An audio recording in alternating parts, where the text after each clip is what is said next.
Homelessness has always been a serious issue in our community. As of 2018, over 3,000 people were recorded to be homeless in Montreal alone. Today, this number is around 4,000. With the pandemic having only made matters worse, homelessness rates have been rising more than ever. These people are surviving on little to no income, leaving almost 2,000 Montrealers to live in shelters. Breaking free from extreme poverty is not a walk in the park. You need resources and support to find job interviews and the like. Most of this ending up being inaccessible because the less fortunate are severely neglected and marginalized. This creates a never-ending cycle of homelessness and poverty, with more people entering the social class than breaking free from it. Sun Youth was founded on the principle that together we can make a positive difference. An organization started in 1954 by Sid Stevens, 13, and Earl de la Perelle, 9, it began as a newspaper company.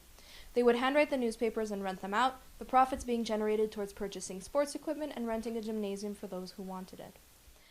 By 1967, thanks to the help of Mayor Jean Drapeau, they moved into a small building at the corner of Park Avenue and Mount Royal. They started focusing on helping the needy at this point, and in 1981, they moved into former Baron Bing High School on St. Urban Street and became the first food bank in Montreal and the second food bank in all of Canada. In 2018, Sun Youth moved to a new location, which is where they're found now, on Park Avenue and Jean Talon. Sadly, Earl passed away that year as well, but their workers continue to do what they can to make his vision come true. Service interruptions by Hydro-Quebec usually occur as of April 1st.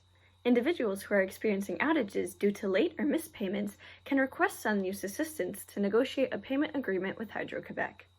In 2020 to 2021, 50 families were referred to the government's Éconologie program, and Sun Youth helped 10 families pay their heating and electricity bills for a total value of $3,448.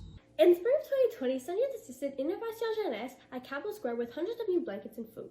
During the winter of 2021, Sun Youth loaned out their building for an entire season to ensure the homeless population in Villeray had access to a safe and warm shelter during the Canadian tundra. Low-income families and individuals can contact Sun Youth's food bank line for assistance. Firstly, they will have to schedule an appointment. An evaluation of the individual's financial situation is then done during the appointment. Food baskets are provided whenever the families are in need of them. The amount of food inside the basket depends on the size of the family and is calculated accordingly. Anyone who has a big appetite, like me, can learn to cook at Sun Youth's kitchen and develop a new skill, all while maintaining a strong feeling of community. Thanks to the TD Friends of the Environment Foundation, in the span of only 3 years, 3 community gardens were established and allowed for the day camp participants to take part in an enriching experience. All the food they grow goes to their food bank. Sun Youth relies on donations to provide bedsheets, appliances, books, or similar household items. People like you and me can also purchase second-hand books and CDs at a very low cost. All proceeds going to buying things for the families in need. They have been able to offer impoverished citizens who are not covered by insurance, glasses at a reduced price thanks to Essilor, a world-renowned optic products producer. Sun Youth also has multiple sports teams such as football, basketball, and hockey. Children aged 7 to 17 can sign up for football and have the chance to compete professionally with the other teams in their leagues. The same goes for basketball. These programs provide an enriching experience for children whose parents may not be able to afford the sports program. There are so many different weekly activities provided by Sun Youth for seniors, such as relaxing knitting, intense bingo, and good old classic bowling, with outings planned regularly. Their main funding for these activities comes from themed dinners around different holidays and the Senior Annual Bazaar. Now, a word from Sun Youth's more prominent workers and volunteers. Unfortunately, Sid Stevens was unavailable for interview, and out of respect for the families that benefit from these programs, we decided not to interview them. Nonetheless, we hope you enjoyed their outlook on this charity that has helped so many people. My name is Anna. I've been a volunteer here at Sun Youth for about 3.5 years. It's my first time volunteering. I did nursing for all of my life. I'm a nurse. I was a nurse for 40 years. I still am one in my heart. And this is one of the most rewarding, enriching experiences that I've had ever. Yeah, I've met a bunch of amazing people. In a world like today, it feels good to be giving back. I consider myself like a fortunate person, and I wanted to give back, and this is the perfect opportunity here. I think we help a lot of people. We reach a lot of people. I worked up at Sun Youth Camp. We had a sleepaway camp. I worked it for 3 years, And after that, I was offered a job to work full-time at Sun Youth.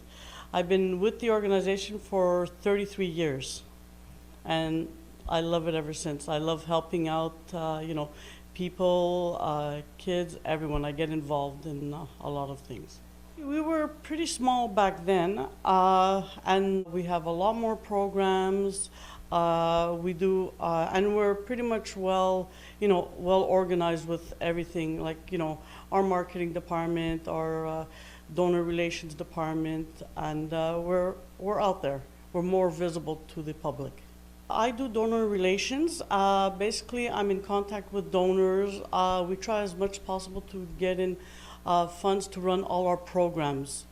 And, by contacting them, sending them letters, every little bit helps.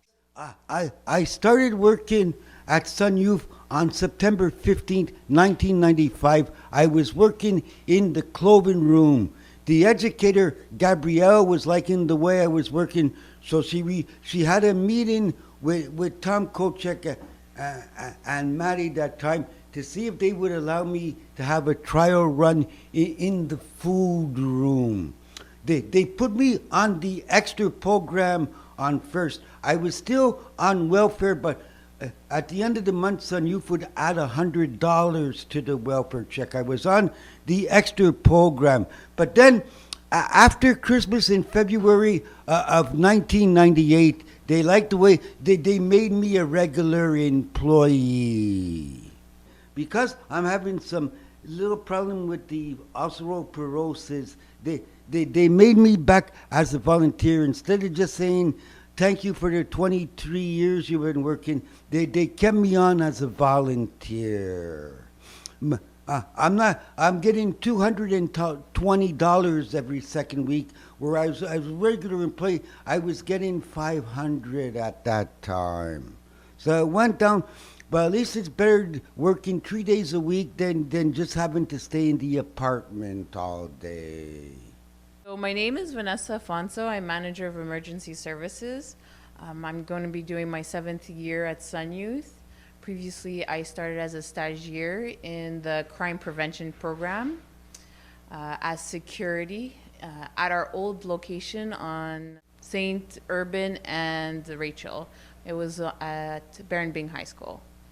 About 2 years into being at Sun Youth, I switched department to the emergency services department. Once I started at Sun Youth as a stagiaire, I realized that they did much more than I ever imagined, because they had an emergency services program and they had the sports program.